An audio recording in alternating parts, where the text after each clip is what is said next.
네, 오늘 새벽 기도에 나오신 성도님들을 예수 그리스도의 이름으로 환영하고 축복합니다. 잘 나오셨습니다. 오늘 하나님 말씀 마가복음 7장 24절로부터 30절 말씀입니다. 제가 받들어 읽도록 하겠습니다. 수로보니게 여인의 믿음이라는 제목으로 전하도록 하겠습니다. 예수께서 일어나사 거기를 떠나 두로 지방으로 가서 한 집에 들어가 아무도 모르게 하시려 하나 숨길 수 없더라. 이에 더러운 귀신 들린 어린 딸을 둔 한 여자가 예수의 소문을 듣고 곧 와서 그 발 아래에 엎드리니 그 여자는 헬라인이요 수로보니게 족속이라. 자기 딸에게 귀신 쫓아내 주시기를 간구하거늘 예수께서 이르시되 자녀로 먼저 배불리 먹게 할지니 자녀의 떡을 취하여 개들에게 던짐이 마땅치 아니하니라. 여자가 대답하여 이르되 주여 올소이다마는 상 아래 개들도 아이들이 먹던 부스러기를 먹나이다. 예수께서 이르시되 이 말을 하였으니 돌아가라. 귀신이 내 딸에서 나갔느니라 하시매 여자가 집에 돌아가 본즉 아이가 침상에 누웠고 귀신이 나갔더라. 아멘. 네, 오늘 말씀 제목 수로보니게 여인의 믿음입니다. 저희가 이 주님을 따르면서 정말 중요한 게 있습니다. 그게 바로 믿음입니다. 우리 주님을 사랑하는 게 더 중요하지 않을까 생각도 합니다. 맞습니다. 주님을 사랑하는 게 제일 중요한 거죠. 주님께서는 너는 네 하나님 여호와를 온 힘을 다하고 마음을 다하고 정성을 다하여 사랑하라. 그게 제1계명이라고 말씀하셨죠.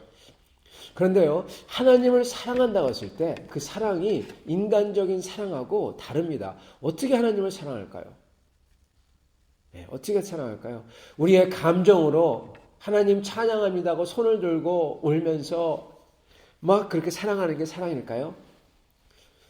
저는 그렇게 손 들고 찬양하고 그리고 성령에 소위 취해서 그렇게 주님을 좋아하고 그러는 분들이 또 주님 앞에 죄짓고 그리고 정말 이 다른 사람들을 그리고 교회를 아프게 하고 그리고 심지어 주님을 떠나는 그리고 영광되게 하지 않는 그러한 일들을 많이 봤습니다. 그건 주님을 사랑하는 게 아닙니다. 그거는 자기 감정에 도취해서 자기 감정에 도취해서 자기의 그 감성 표현을 하는 것뿐입니다. 그렇다면은 다른 사람들을 봉사하고 다른 사람을 위해서 섬기고 그러는 게 주님을 사랑하는 것일까요? 네. 그 주님을 사랑하는 방법 중에 하나죠. 그것도요. 찬양을 하는 것이 주님을 사랑하는 방법 중에 하나인 것처럼 그러나 봉사를 한다고 섬긴다고 그게 또한 주님의 사랑이 아닌 것을 볼 수가 있습니다. 봉사를 하지만은 주님을 전혀 믿지 않는 사람들을 볼 수가 있습니다. 주님을 사랑한다는 것은요. 인간이 주님을 사랑할 때 가장 기본적인 핵심은요. 바로 믿음입니다. 저 사람이 주님을 정말 사랑하는지 안 하는지 알 수 있는 제일 조그만 것.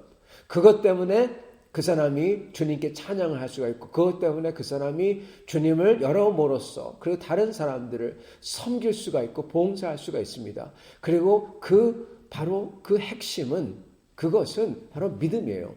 아브라함 같은 믿음. 주님을 믿고 주님께 의지하여 발을 떼는 것. 주님께 의지하여 나는 모르지만은 주님이 올소이다. 주님께서 인도하십니다. 하고 주님을 따르는 것. 그 순종이죠. 믿음입니다. 믿음이 바로 주님을 사랑하는 인간의 방법이에요. 그리고 표현이고요. 거기서 예배가 나오고 찬양이 나오고 기도가 나오고 헌신이 나오고 봉사가 나오고 모든 것이 나오는 겁니다. 그래서 믿음을 주님께서 보시고 신앙생활에서 믿음만큼 중요한 게 없다는 이유가 바로 그게 우리의 주님을 향한 사랑이기 때문에 그런 것입니다. 오늘 말씀을 보면은 수로보니게라는 곳, 수로보니게는 사실 시리아죠. 지금의 시리아, 보니게, 페니키아. 페니키아는 저 두로 쪽입니다. 완전히 이방인입니다. 시리아와 페니키아 지방. 완전히 이방 여인의 믿음이라는 겁니다. 오늘 말씀을 보면은 예수님께서 갈릴리를 떠나세요. 유대인들이 없는 곳으로 가십니다. 그래서 두로 지방으로 가셨다 그럽니다. 예수님께서 그곳에서 정말 조용하게 계시려는데 예수님이 숨을 수가 없어요. 이 사람들이 다 하는 겁니다. 그럼에도 불구하고 모든 사람이 다 나온 게 아니라 성경은 유독 여기 보면은 귀신 들린 딸을 둔 여자, 수로보니게 여인이 주님의 발 앞에 나와 엎드려서 간구했다. 그렇게 나옵니다. 여기 보면은 이 여인이 귀신 들린 딸을 데리고 왔다. 그렇게 쓰지 않습니다. 귀신 들린 딸을 둔 수로보니게 여인이 집에다가 딸을 두고 예수님께 나온 겁니다. 여러분, 이 그렇게 귀신 들린 딸을, 어떠한 사고를 칠지 모르는 딸을 집에다 두고 여기까지 나오는 것 자체가 여러분 대단한 겁니다. 그죠? 어떤 일이 일어날지 모르잖아요. 그래서 그 불안한 마음을 여푼하고, 그렇지만은 예수님이 이 귀신을 쫓아낼 수 있다고 믿고 나온 거죠. 그래서 발 앞에 엎드려 간구합니다. 대단한 믿음이죠. 그 전혀 모르는 그 이방인 이 여인이, 그리고 예수님이 하실 수 있다는 것을 믿고 그 불안한 딸을 집에다가 두고 달려 나온 거죠. 자, 이렇게 믿음을 가진 이 여인의 주님 앞에 나와 간구할 때 예수님께서 오늘 말씀하시는데 그게 너무나 쇼킹한 말씀입니다. 성경에서 이만큼 쇼킹한 말이 없는 것 같아요. 특히 예수님의 입에서 나온 말이, 그죠? 예수님께서 27절 이르시되 자녀로 먼저 배불리 먹게 할지요 자녀의 떡을 취하여 개들에게 던짐이 마땅치 아니하니라. 네. 매정하게 대답하시죠. 자녀들의 떡을 개들에게 던져주는 게 마땅치 않다. 여러분, 이게 무슨 얘기입니까? 예, 정말 이상하죠. 자녀들의 떡, 자녀들에게만 줘야 될 것을 너희 같은 개들에게. 네가 개라는 겁니다, 여러분. 던져주는 거, 그것도 주는 게 던지는 거. 그게 마땅치 않다. 정말 이걸 들으면은, 보통 사람 같으면은 그 말 들으면은 간절히 구하다가도 정내미가 뚝 떨어지겠죠. 아니면은 보통 사람 같은 경우는 그 말을 듣더라도 당신이 이 정도밖에 안 됩니까? 당신은 인성도 부족한 사람입니다 하고 나가겠죠. 그럼 아니면 보통 사람 같은 경우는 그 얘기 들으면은 여러분 완전히 뒤집혀가지고, 그래 내가 차라리 내 귀신을 못 쫓아낼지언정 당신에게 이걸 받나봐라 하면서 그냥 돌아가겠죠. 근데 이 여자는 그러지 않았다는 겁니다. 그리고 예수님께서는 이러한 말씀을 그렇게 간구하고 믿음이 있는 이 여자에게 했다는 겁니다. 여러분, 예수님이 왜 그러셨을까? 그거를 말하기 전에 먼저 저희가 알아야 될 게 있어요. 이유는 정확히 모른다는 겁니다. 정확히 예수님이 왜 그러셨는지 이유는 몰라요. 그렇지만은 우리도 주님 앞에 간구를 했을 때, 그리고 심지어 믿음을 가지고 주님 앞에 나왔는데도 주님께서 그 기도를 받지 않는 것 같은 때가 있다는 겁니다. 심지어 무시를 하는 것 같이, 냉대를 하는 것 같이, 그리고 일어나는 일이 기도의 제목들과는 정반대되는 일들이 막 일어나요. 주님께서 우리에게 자녀의 떡을 개들에게 던지 마땅치 않다 하셨던 것처럼 그렇게 매정하게 답하시는 것 같은 때가 있다는 겁니다. 성도 여러분, 이럴 때 저희는 어떻게 해야 될까요? 이 여인처럼 해야 돼요. 이 여인이 뭐라고 합니까? 개들도 자녀들의 그 테이블 밑에서 부스러기를 주워 먹습니다. 부스러기라도 좋으니까 나는 좋습니다. 개들이라도 해줘도 좋으니까 나는 좋습니다. 그렇지만 부스러기라도 나는 먹겠습니다. 이겁니다, 여러분. 주님께서 저희를 냉대하는 것 같을 때, 기도가 응답이 안 되는 것 같을 때, 이 여인의 답처럼 내가 주님 앞에 온전하지 못한다고 하더라도, 그리고 내가 온전하지 못한 것도 알아요. 만약에 내가 죄진 것도 알아요. 내가 주님 앞에 정말 온전해야 되는데 그치 못한 걸 알아요. 그럼에도 불구하고 간구해야 된다는 거예요. 어떻게 말하면서요? 이렇게요. 주여 올소이다. 주님만이 올소이다. 주님 나는 개입니다. 주여 올소이다마는 상 아래 개들도 아이들이 먹던 부스러기를 먹나이다. 비록 내가 죄인이지만은 죄인에게도 주님이 주시는 은혜를 내가 구합니다. 그러면서 나가야 된다는 겁니다. 저희는 그래서 포기하지 말고 간구해야 됩니다. 단 이게 주님의 뜻에 부합한 것이라고 믿는다면요. 왜냐하면은 우리가 잘못 구하는 것들도 있어요. 그래서 주님이 노 하시는 것들도 있어요. 예를 들어서요, 억지로 주님의 뜻을 거스르는 것을 달라고 하는 겁니다. 주님 이거 주시오. 이거 주시옵소서. 근데 그 달라는 게 돈을 달라, 부자가 되게 해달라. 여러분, 이거는요, 물론 주님이 주실 수도 있어요. 그런데 돈을 달라, 부자가 되게 해달라, 이거는 만몬을 달라는 겁니다. 만몬을 섬기게 해달라는 거예요. 예. 주님의 자녀라면 당연히 주님이 해주지 않죠. 이거는 주님의 저주를 받게 해주셔야 하는 건 똑같은 겁니다. 우리는 그렇기 때문에 주님의 뜻을 거스르는 것을 무작정 막 달라고 하면 안 돼요. 주님이 기뻐하시는 것을 달라고 해야 됩니다. 주님의 자녀로서 올바른 것을 달라고 하는 것, 해야 되는 것입니다. 그런데 많은 경우에 보면요, 우리의 실존적인 문제들은 하나님의 뜻을 거스르고 부합하고 이런 차원이 아닌 경우가 많다는 겁니다. 네. 주님의 섭리는 물론 모르죠. 근데 옳고 그름의 차원이 아닌 것들이 우리 삶에 많다는 거예요. 그냥 실존적인 문제가 있을 뿐이에요. 좋은 예가 바로 이 수로보니게 여인의 딸의 경우입니다. 수로보니게 여인의 딸의 경우 주님의 섭리가 뭐 때문에 그런지, 뭘 위해서 그런지 그렇지만은 귀신이 들렸어요. 병이 있어요. 이거는 뭐 주님의 뜻에 맞는다, 주님의 뜻을 거스른다, 그런 게 아니잖아요. 지금 실존적인 문제예요. 내 딸이 아픈 거예요. 내 딸에 이상한 게 있는 거예요. 여러분, 이럴 때는 저희는 수로보니게 여인처럼 간구해야 된다는 겁니다. 기도해야 된다는 겁니다. 그리고 주님께서 심지어 박대하시는 것 같다고 하더라도 수로보니게 여인이 말한 것처럼 네, 주여 올소이다마는 걔들도 상 밑에 떨어진 것을, 아이들의 것을 주워 먹나이다. 주님, 내가 비록 이것을 받지 못하고 그리고 내가 참으로 부족하지만은 그럼에도 불구하고 염치 불구하고 주님께 나와 구하옵나이다 하면서 구해야 된다는 것입니다. 여러분, 주님께서 이 여인에게 부탁을 맨 처음에 믿음을 가지고 나온 여인을 거절하는 것 같이 보입니다. 사람들은 이것을 보고 주님께서 이 여인이 더 믿음을 가지고 구할지 테스트하려고 하셨다, 그렇게 말하고 생각하곤 합니다. 그게 아마 맞을 겁니다. 주님께서는 이 여인의 믿음이 과연 어디까지 있느냐 테스트해 보고자 하셨던 것 같습니다. 그런데 결국 가서는 예수님께서는 이 여인을 통해서 믿음의 모범을 보여주고 싶으셨던 것 같습니다. 여러분, 이 여인이 이렇게 예수님께 나와 예수님이 이러한 말씀을 하셔도 간절히 끝까지 구할 수 있었던 이유가 무엇일까요? 이 여인은 먼저 예수님이 유대인이라는 것을 잘 알고 있었을 겁니다.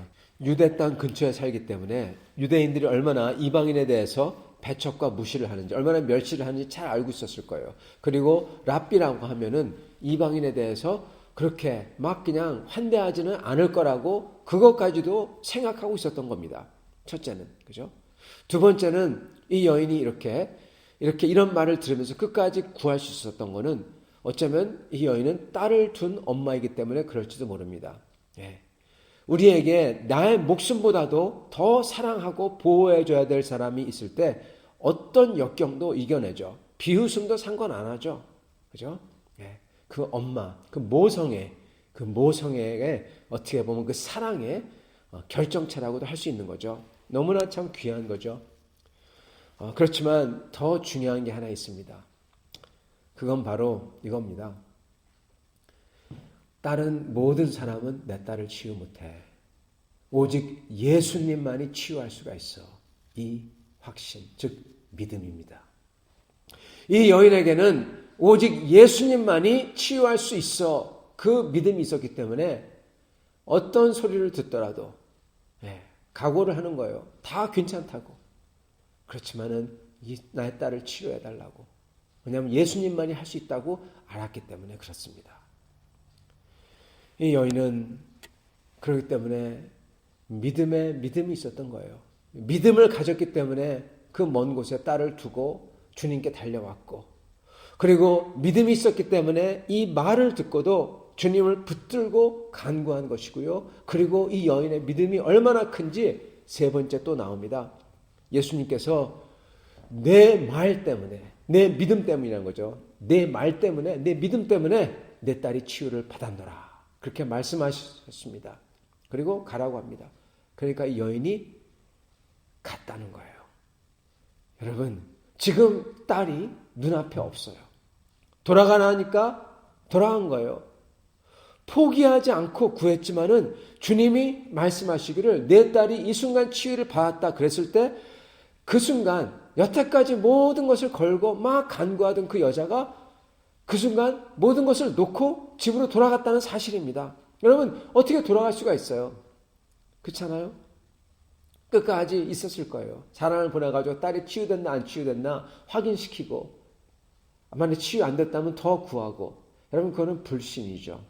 예수님 못 믿는 거죠. 이 여인은 예수님의 말씀을 믿고 말씀에 의지하여 그 딸을 주님의 말씀에 맡기고, 자기는 모르지만 치유 안 될 수도 있잖아요. 그렇지만은 주님 말씀에 의지하여 주님을 믿고 신뢰하고 그 자리를 일어나 다시 돌아갔다는 사실입니다. 이거 대단한 믿음입니다, 여러분. 주님 앞에 달려 나온 만큼이나 어쩌면 그보다 더한 믿음입니다. 불확실성이 있거든요. 불확실성, 그거를 눈에 앞두고도 주님의 목소리를 듣고는 주님의 말씀을 의지하고는 주님의 말씀에 맡기고는 일어나 아브라함처럼 간 겁니다. 사랑하는 성도 여러분, 이 여인이 성경에 기록된 이유는, 그리고 예수님께서 이 여인에게 이렇게 쌀쌀맞은 말씀을 하신 이유는 이 여인을 테스트함도 있지만 이 여인을 이렇게 성경에 기록하여 대대로 기록에 남기려고, 이 여인의 믿음을 우리에게까지 전수하시려고, 모든 사람들에게 모범을 보이시려고 주님께서 그렇게 하셨던 것입니다. 사랑하는 성도 여러분, 주님께서는 어떤 때는 저희로 하여금 저희의 주변 사람들 가운데에서, 저희의 교회 안에서 주님께서 저희 삶에 어려운 일을 허락하시기도 하고, 그리고 주님께 구하도록 만드시기도 합니다. 왜 그럴까요? 왜냐하면은 저희로 하여금 믿음의 모범을 모든 사람에게 보이게 하기 위해서 저희를 그렇게 믿음의 모범으로 삼으실 때도 있다는 것입니다. 그럴 때 저희는요, 이 수로보니게 여인처럼 주님 앞에 달려나오고, 믿음을 가지고 달려나오고, 그리고 주님께서 기도를 응답 안 하고 심지어 냉대하시는 것 같더라도 그 주님을 나아가 붙들고 온 힘을 다해서 주님 맞습니다. 네, 저는 죄인입니다. 저는 맞습니다. 개와 같은 이방인입니다. 저는 이 기도의 응답을 받을 자에게 없는 사람입니다. 그렇지만 주님, 그 죄인에게도 은혜를 주시는 주님을 믿습니다 하고 붙드는 거예요. 그리고 주님께서 주님의 그 결단을 말씀해 주시고 주님의 답을 주실 때 저희는 그 주님을 믿고 주님의 답을 의지하여, 그 답이 저의 마음에 부족하다고 하더라도, 지금 당장 저의 눈에 아직 모든 게 안 된 것 같다고 하더라도 주님의 말씀을 의지하여, 살아계신 주님을 의지하여 아브라함처럼 다른 한 발을 내어 떼는 것입니다. 그럴 때 주님께서 결국 저희를 주님의 나라에, 영원한 가나안 복지, 그 주님 나라에 인도하시고 모든 것이 오히려 협력하여 선을 이루게 될 것입니다. 이러한 은혜를 받으시는 여러분과 저가 될 수 있기를 간절히 축원합니다. 같이 기도하겠습니다. 사랑의 하나님, 오늘 말씀을 통해서 하나님께서 저희를 어떻게 시험하시고, 그렇지만 이 모든 것을 통해서 저에게 믿음을 더 크게 만드시며, 그리고 이 모든 과정을 통해서 모든 사람들에게 저희를 들어서 쓰시며 모범으로 쓰시며 주님께서 영광을 취하시는 줄 오늘 말씀을 통해 들었사옵나이다. 주여, 우리 삶에서도 우리 주님께서 저희를 들어 쓰시길 원할 때, 저에게 이러한 어려움을 허락할 때 저희가 실망하고 낙심하고 포기하지 않게 도와주시옵시고, 주님께 달려나오게 하여 주시옵시고, 주님을 붙들게 하여 주시옵시고, 저희가 주님의 죄인이지만 그럼에도 불구하고 주님을 염치불구하고 붙들게 하여 주시옵시고, 그리고 주님의 말씀에 의지하여 주님의 결단과 주님의 응답에 의지하여 저희도 한 발 나아갈 수 있는 성도를 다 되도록 축복하여 주옵소서. 예수 그리스도를 받들어 기도 주옵나이다. 아멘.